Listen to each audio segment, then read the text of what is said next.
Greenwood Bottom, it's a historically black-owned district in Macon, Georgia. And I hear so many stories about the 60s and 70s in this area.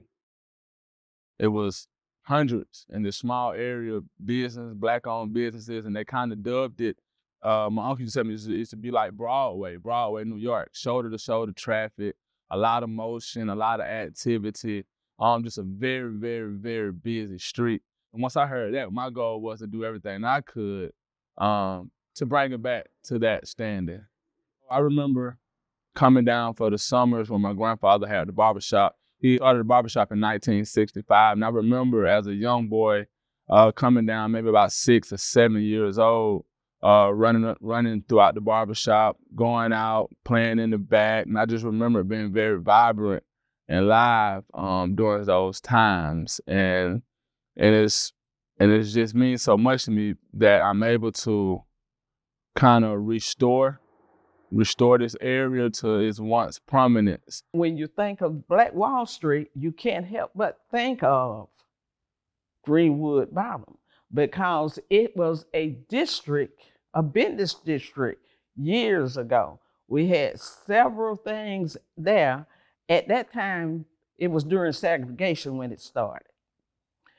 That's the only place we had that we could go and really enjoy ourselves because, at that time, you couldn't go to the white theaters, you couldn't go in the hotels, you couldn't go in the restaurants, all of this different things you could not do. So what we did at that time, we felt like we had to have something of our own. So we had hotels in that area. We had service stations, Mr. Bradley service station. Then we had Mr. Dunn. He had a car garage, a body repair garage. We've had McLennan Cafe restaurant was there. And we had the Roxy Theater. And we had like James Brown, Otis Redding, Little Richard. We had all of these different people that was at that time that we had talent shows. And that's where a lot of them started out at. Looking back at the past, and it was great. We had some great times because, like I say, we bonded together as a people. But it's gradually coming back. So my vision for this area, first, I wanted to thrive. And as me going along this journey, it takes a culmination of things. Not only we need businesses, we need living, because living helps sustain the businesses. So I see this area being packed out with different businesses, different living sites for all walks of life, especially not just gentrifying the area and giving everyone a chance to live here that wants to live here and not being pushed out. So I imagine it being vibrant, looking as what Macon really represents, not just a one-sided area, and just love and peace is just like, it's a feeling that I get when I come down here, and I just want to be able to share that with everyone. When we beautify a community, it's more than us just going in and getting volunteers to clean it up. You have to really show people that you are truly invested in their community, that you really care. As an executive director, I have no problem with rolling up my sleeves, and I'm right there with the people. I'm not just delivering supplies and having volunteers. I'm right there with the people. I talk with them. I get an understanding of who they are and what they want. Sometimes we in leadership roles, we think we have the answers, but the people with the answers are always the ones who are living closest to whatever the problem or the issue may be. And so I feel that it's important that as far as in my role with Keep Making It Beautiful, as I'm going into communities, that I'm engaging with the people in that community, the people who live, work, and play every day in their neighborhoods, to find out exactly what it is that they want, what it is, that they need in order for me and my board to be able to provide the solutions. Every part of our community should be beautified, but that particular area of MLK, even though there have been a lot of beautification closer as you enter into downtown of MLK, that historic Greenwood Bottom area of MLK had not received, in my opinion, the same amount of attention. And so therefore, I thought that there was definitely a need to beautify. We need more greenery. In the prior year, we received the MLK grant from Keep America Beautiful, and we chose to do a tree planting because we saw that there were a lack of trees in that particular area of MLK between Oglethorpe and Hazel Street. So that's where we focused on with the tree planting. And so that area definitely has a lot of history. It's a part of our community, and we want all parts of MLK to be beautified, not just certain sections. And so that's why we made a concentrated effort to focus on the historic Greenwood Bottom District.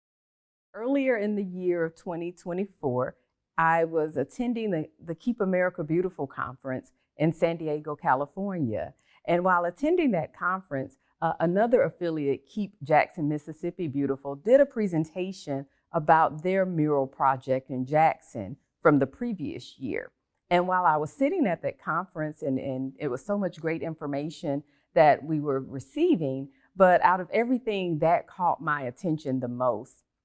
And so as a result of that, I reached out to a local business owner, literally while I was sitting in the conference, Brandon Harris, owner of Harold's Barbershop. I asked him that if I was able to receive a grant, could we use one of his buildings for a mural of Dr. King? And he immediately responded back and said yes. And so literally once I returned back from that conference, I applied for the Keep America Beautiful MLK Community Improvement Grant to be able to receive the funding for the mural. And to my surprise, my pleasant surprise, we were a grantee. Miss Aisha called me, told me she might be able to secure some funding to get a mural done on MLK, and would I be fine with that? Could we make that happen at one of my buildings? And instantly I was like, yes, let's do it. For one, we're in the process of bringing this area of downtown back, and art and imagery goes a long way. And then with it being Dr. King on MLK, it just made sense for me, to not say anything other than yes. When you see things getting better around you, it kind of changes the mindset of how you even act on a daily. So just by them securing the grants and beautifying my area, it uplifts my neighborhood. It makes it more vibrant. It doesn't look run down. And it gives the people hope. There have been some beautiful murals produced here in Macon. I was very intentional, though, of making sure that we had a mural of Dr. King on Martin Luther King Jr. Boulevard. And so I hope that this also creates an interest in other organizations to have murals that really speak to our history, not just Macon's Black history, but Macon's history in general. And so I think it took too long. I felt like this should have been one of the first murals that was done in Macon. I understand that we have a music history and all of that. That is great. But when we talk about someone at the level of Dr. King, who made the sacrifice, the ultimate sacrifice. He lost his life. He was assassinated, fighting for justice for all people. I feel like it took us too long in Macon to create this mural. I had the building, but I didn't have an artist. And so it was definitely God. I did not know Mr. Lewis. I just so happened to be in Warner Robins, our neighboring city, and took a left turn instead of a right this particular day. And by taking that left turn, I end up in, downtown Warner Robins, and I saw a mural of John Lewis. And the mural was so captivating that I literally made a U-turn to go back to actually see the mural, take a picture of the mural, and then I saw the artist's signature. And from there, I reached out to him via Instagram. We had a couple of phone conversations, and then we eventually, met face to face. But it was really by chance, because even though I had received the grant at this particular time, I still had no idea who the artist was going to be. And, that was a big hurdle. And so, like I said, it was just really by chance that I made a left versus a right that particular day in Warner Robins. I've been painting murals for a long time, but here locally in Middle Georgia, kind of started out Warner Robins, Georgia. I did a couple there. I did one of John Lewis, which kind of got me a lot of significance here. Also here in Macon. one at Historic District of Pleasant Hill. I did 2 murals there actually. Atlanta, Philly. I mean, I've traveled up and down. I love doing murals, but I really love doing murals for the community. The significance of this place, of this location here, is that Martin Luther King did come here and speak. Believe it was like 12 days before he was assassinated in Memphis. He spoke at a church that was right around the corner here on 310 Edgewood. The community needs to know that, and it's nice for them to learn the history. Love doing this type of artwork. Really a believer in just beautifying the city by all means, man, because it just raises the morale and gives the community a bit of pride about the area that they live in. And I think with this project in particular, just letting them know that Martin Luther King, such an important and huge figure, has a tie to this neighborhood here, right here in Greenwood Bottom and Macon. The significance is really heavy. I wanted to have a really strong image of Martin Luther King, and I wanted just to implement the church which is no longer here physically, but the church is still here in the city of Macon. So I wanted to get an older picture of that and kind of make the direction of that. And then also in there, I have the cherry blossoms that kind of connected to Macon as well. And, just to kind of beautify the area. And I want to give the community something nice to look at as well as learn something from it. Incorporated within the mural is the church where Dr. King visited on that day, New Zion Baptist Church. And so we wanted to make sure that even though the church is not in its original location anymore, that we still honored and paid tribute to the church, because someone, whether it was the pastor or whoever at that time, had to either extend that invitation to Dr. King or Dr. King reached out to the church. I don't know how that part happened, but if that church would not have said yes, then perhaps that visit would not have happened. And so it was very important to make sure that the church also was recognized within this mural. Of course, you saw the cherry blossoms. Well, that tied in with the Keep Making It Beautiful, because our founder, Carolyn Creighton, is the founder of the Cherry Blossom Festival. So that gave a little touch also of a Macon tradition with the Cherry Blossom Festival as well.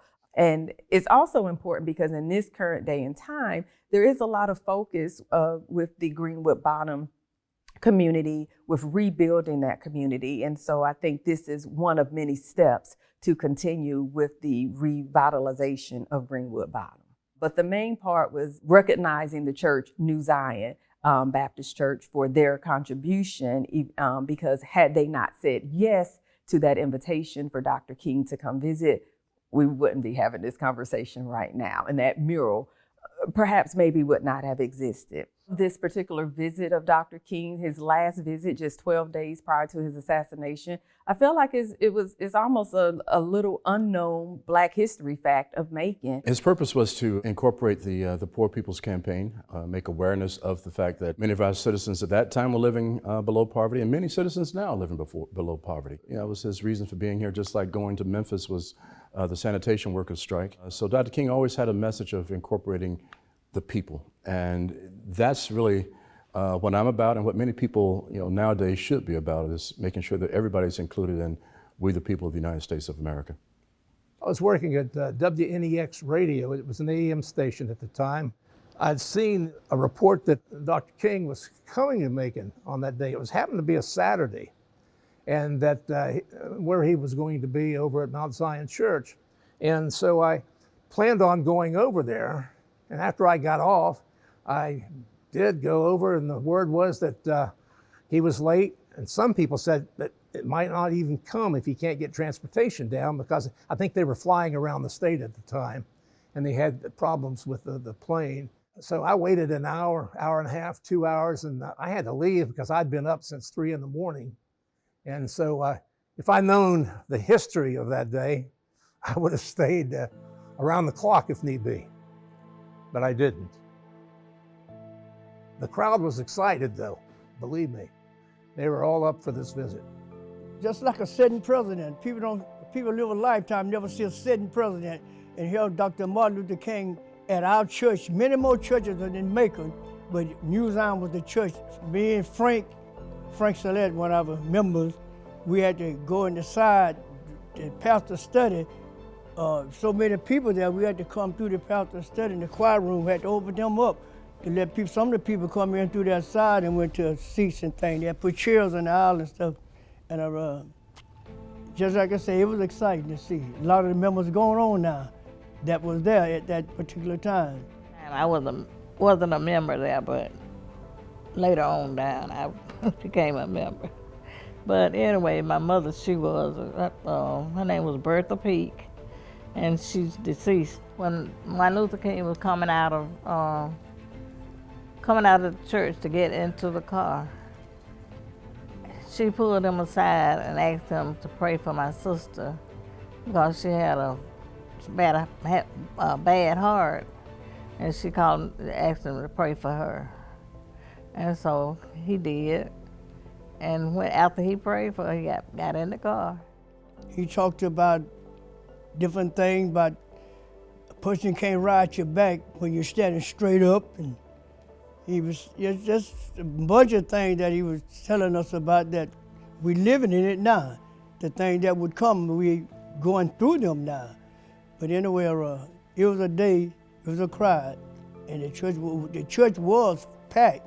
But afterward, he was late getting there, as I said, he started dispersing, and but he had a day. And I was being a young boy singing in the choir then, and I was young then, I'm young now, but but it was a nice time for the community, the church, and everyone that had a part and participated in it. It was real nice and something to see and do. Dr. King was on the scene. I was a child, so I didn't pay that much attention to what was going on.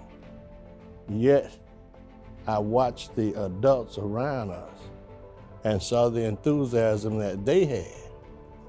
And I realized that this was something that perhaps we needed to make a note of. During that time, we was at a different building than the one that we're at now. But because of that building, there were a number of things that went on. And this thing came about with Dr. King. And we saw it, and we were part of it. But we didn't quite understand it, not right then. And then later on in the years, we began to see how important it was, this particular meeting that we had. It's an interesting situation because there was so much tension in Macon, Georgia, and other parts of the South. Even in some families when they participated in the civil rights movement, you couldn't publicly let anyone know that you were actively supporting the movement. You couldn't. If you were a teacher, you would be threatened. Your job was threatened if they actively knew you were participating in NAACP meetings, sit-ins, or especially sitting watching Dr. King, the number one agitator of all, speak. So there were people whose families are still here today who actually did not go inside the church, but watched from outside in the field. They listened from outside in the field that was nearby. I've been a member of New Zion Baptist Church for 71 years. On the day that Dr. King came to New Zion, it's bad to say that I had fear. I was afraid. So instead of going to the church, I went to the field in front of the church. I stood from a distance because I kept up with the news, and at that time, everywhere that Dr. King went, there was protesting and things like that. So I said, well, I'm not going and be involved in that, so I'm gonna stand off and see what's going on. And what I remember the motorcade. I remember seeing him go up the steps, but I wasn't in the church. And I have regretted that ever since that day, because I feel like if I had heard his voice or heard what he had to say to the peoples of New Zion, I wouldn't have felt so bad, because a few weeks later he was gone. And that really hurt me because I didn't participate in that, and I was saying I let fear keep me from the church, inside the church where I could hear him speak. People were excited and people were afraid. For those that I have talked to, People were very excited that Dr. King was coming. Others in the black middle class and some of the whites who were of establishment were upset that Dr. King was coming. They always called him a troublemaker, but he was even more so a troublemaker this time because he was working with the people who were poor, working people who are working class, working people who do not have much. A part of Dr. King's legacy that we don't talk about is we know him as far as his stance against violence and nonviolence and justice for Black people, but we really don't focus on as far as his stance on where he stood as far as on the Vietnam War, his stance on as far as economic development and empowerment of Black people. We don't really talk about that. I didn't learn of that until later on in life. We only knew as far as, you know, the nonviolent protests and stance against, the violence and discrimination against Black people, but he was so much more than just that. Well, Dr. King made several visits to Macon.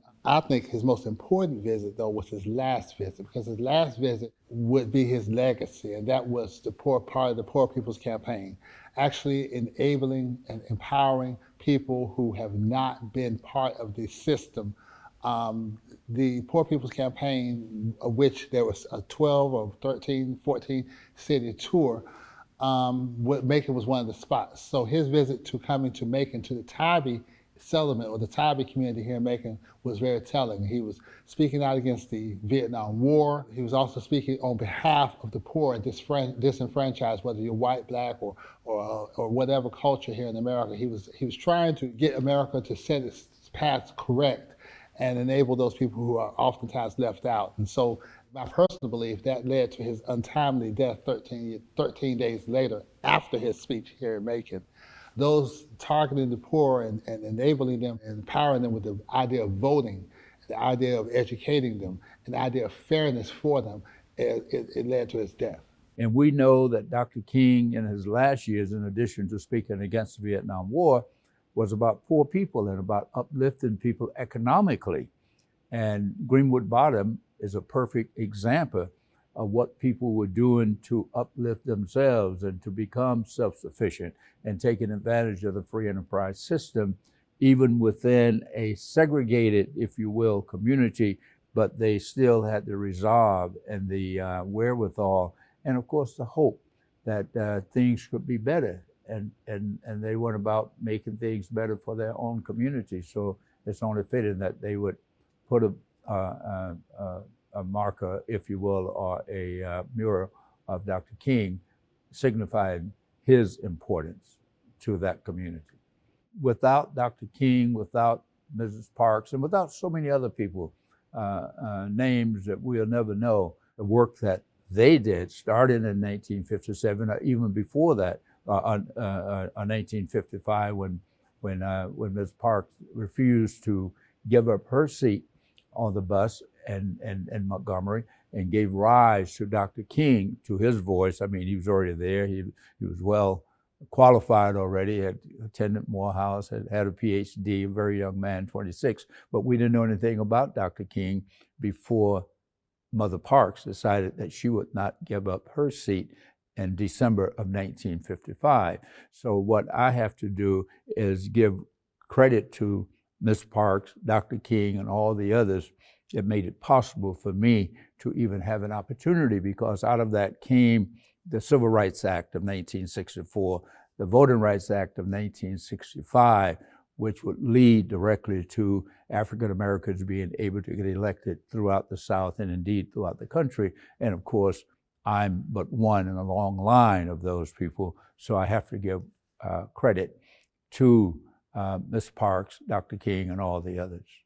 Whenever you can lift up the work of Dr. King, I think, because his work was about unity, his work was about having a full democracy, it was about equal rights, human rights. So whenever we can highlight that and put that in a permanent place like a park, I think it will, for generations yet unborn, I think it will say to them that we recognize its significance and what they did to save the soul of America, really, to bring America together. We have inherited a great responsibility. A lot falls on our shoulders. It is our responsibility to teach and educate our children and all children about African American and African art, history, and culture. Teach them independent thinking. Teach them the true legacy of these people. That even though Dr. King is our leader, we have people such as O.T.B. McKay right here in Macon, Georgia. We have other civil rights leaders such as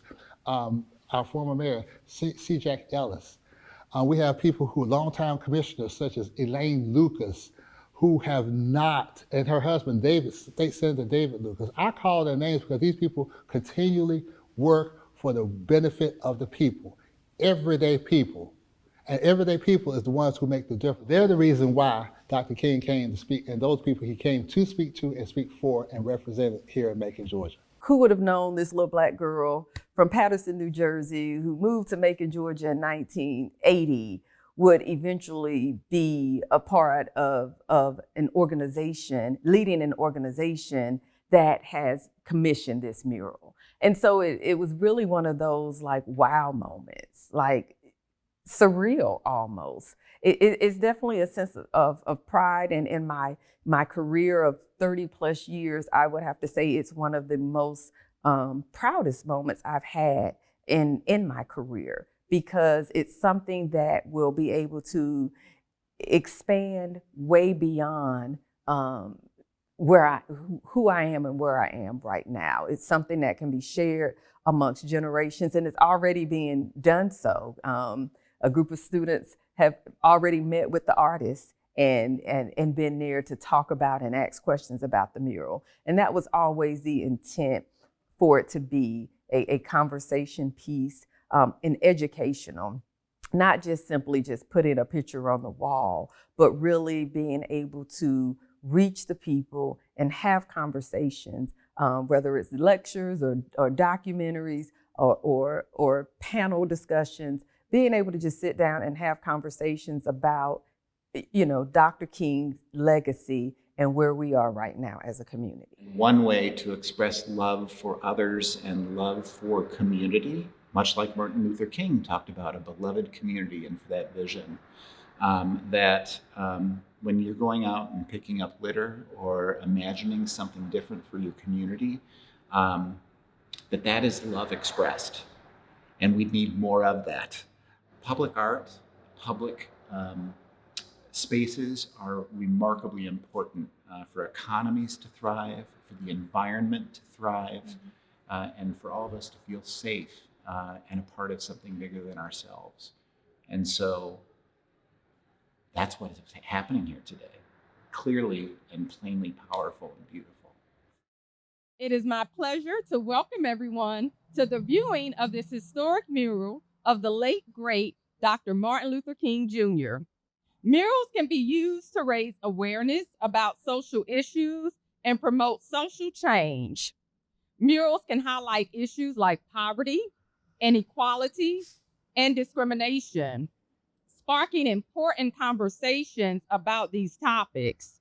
Murals can also cause people to take action on issues they care about. I don't know about you, but to me, this sounds all about the principles of what Dr. King stood for. What I was struck by today, you talk to an artist. This artist has a tremendous amount of talent and pride that he's done something for his hometown. You have a board member who cares about this from a public safety perspective.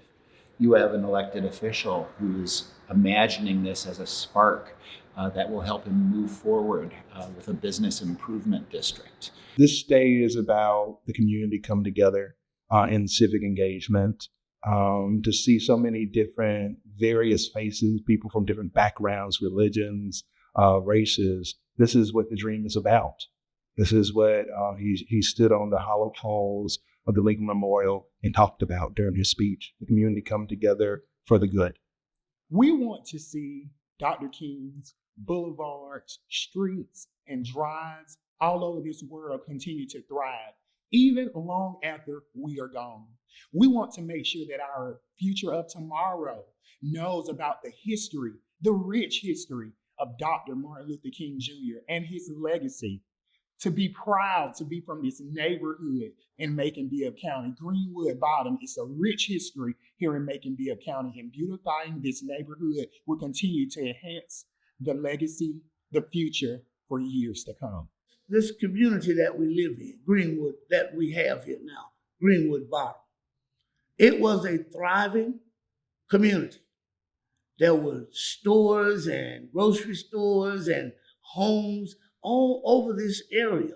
And most of the businesses belong to Black people here in Greenwood Bottom. That mural that's on the side of this building, it represents the tenacity and the comeback spirit of the people of Greenwood Bottom. I think Mr. Harris has done a great job of trying to revitalize this community. Ironically, right, Martin Luther King boulevards and streets are some of the most run-down streets, impoverished streets.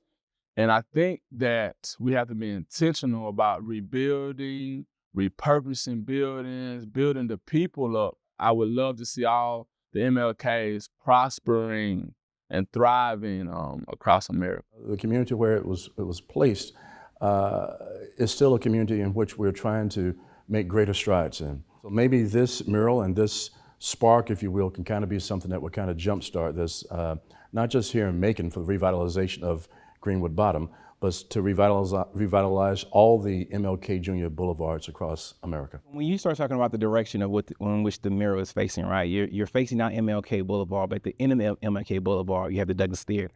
And really and truly, when you start looking at the spacing or the location, that's a gateway into downtown. And one of our projects, one of my main pushes is to ensure that we are beautifying the gateways, letting people know that, hey, when you enter in to the downtown area, you're entering a place of love and so forth. But at the same time, when you're leaving out of downtown, it's the same deal. You'll see MLK's face as you're leaving out. Our project is focused in on also is bridging the gap, which MLK spoke about, right? We start talking about bridging the gap between businesses and community that he spoke about during his 1968 speech. Big pushes, right? Hey, let's work on bridging the gap. At the same time, know your power, know your strength. MLK spoke heavy on the responsibility of businesses. So having that mural there, having eyes on MLK with MLK overwatching in a sense, right, is great. It's a great deal for us. It's a great deal for the community. I'm thankful for the mural. I've seen it. It's a great mural. It's great work, and we're thankful for it. But more important than just the mural, we're thankful for the accomplishment. And we hope that we will not allow his work to be laid aside and passed, that it will be fresh in our mind, because if we don't know our history, we're bound to repeat it. The history of Macon, there's so many famous people and so many powerful people that came from this area that have seemed to be forgotten throughout time, man. We talk to the younger generations. They have no idea of the greatness that came out of this city. And I think that being able to see themselves represented on walls and honor and so many dignified portrayals, that's the most powerful thing, one of the most powerful things for the community. It makes me feel proud. It really does. It makes me feel proud that this will be around long after I'm here. I'm not ready to go anywhere right now, but I mean, I still, think this is a project that people can go to, kids can go to, and it connects the dots, if you will, and that's a fine thread that runs through humanity that connects us all. And when young people see this mural painted by Kevin, it's going to make them realize and hopefully go back in time and look at the history and realize that, just as I just mentioned, that they have to do the things that are necessary to move our nation forward. And people can make a difference. It's a long haul, but people make a difference every day. And when you may be feeling a little powerless or wanting to feel like maybe you have something just a little missing in your life, volunteering, picking up litter, getting involved in some way, generally ends up helping you feel a little better about things. Do it for your community, do it for yourself. Talking about beauty and beautifying, I mean, it goes beyond, of course, just picking up litter. It also, as far as how do we enhance and how do we bring more exposure and education. And that comes in so many different varieties, expanding as far as beauty and beautifying communities, particularly communities that was once a thriving community once upon a time ago. And so to be able to bring some color and some vibrancy and some positivity to it, this would not have been possible without the vision of Keep America Beautiful. The fact that an organization like Keep America Beautiful is focused on beautifying our communities through not just in Macon, not just in Georgia, but throughout our country, and providing opportunities for affiliates like Keep Making Beautiful to do mural projects and to focus on the arts, and just expanding all of our minds when it comes to what beauty is. The great thing about history, like, it's gonna always be there. It's just a matter of how we tell the stories, who we tell the stories to, and how we preserve that history. And so this is an opportunity to be able to preserve some history that was pretty much lost as far as Macon's Black history. So I'm excited about this project and look forward to this documentary being here long, long after I'm gone.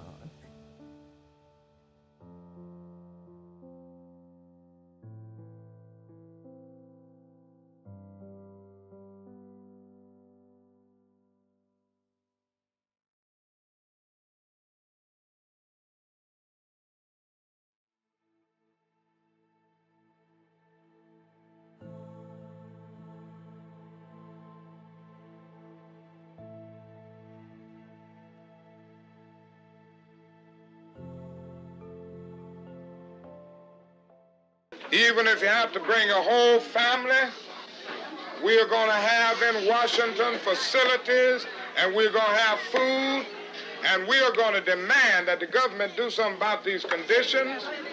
Now, we want y'all to come on to Washington when you get out of school. With the Poor People's Campaign, Martin is talking about taking these poor people to Washington, build tents, and live on the mall until this country did something about poverty. Said, you know, we can do better than this. We assembled here together today with common problems. He started to look at the option of bringing all poor and suffering people together. And it's like, you know, sort of, doggone it, let's take on the whole system. Let's deal with the systemic poverty. Thank you very much. We're rushing to get over to Alabama, and we've enjoyed being in Mississippi today. Many people will go into Washington by foot. We're going to have a mule train also coming out of the South. In 1776, the nation signed a huge promissory note. In this campaign, we are coming to get our check. King was, in fact, talking about redistribution of wealth. He was talking about passing money down and shaking the system up. The Poor People's March on Washington was going to shake the government to its core. Can you imagine what will happen if all these black and white and brown people will go to Washington and build tents and live in tents in Washington? You're talking about a redistribution of the wealth of this country? Oh, no. No, no, no. You're talking about new tax laws? No, no. Don't let King get to Washington.